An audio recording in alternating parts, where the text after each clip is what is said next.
Hey everyone, and welcome back to our channel. In today's video, we are going to show you how to sync Evernote on your iPhone. Let's begin.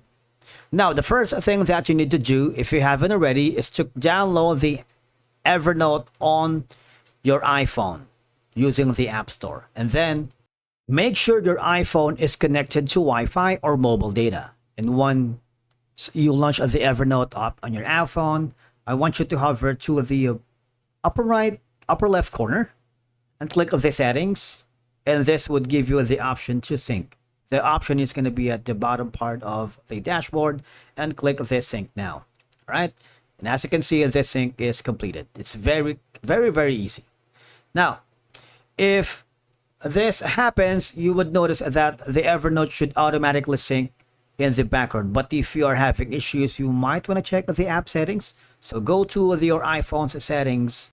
Now I want you to go to the settings and hover down below where you can see the apps right here, and click the apps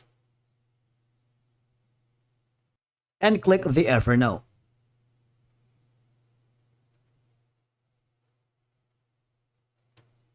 Now you want to make sure that the notifications are all set, that it's having full access to your phone, see research, notifications, and language. All right. And then try to restart and open the Evernote app. So that should do the trick. You should be able to sync the Evernote to all the devices that is synced to your iPhone. All right. Try to click that again, and hopefully that would be completed without any problem. All right. And that's it for today's video. Thank you so much for watching. We will see you again in the next one.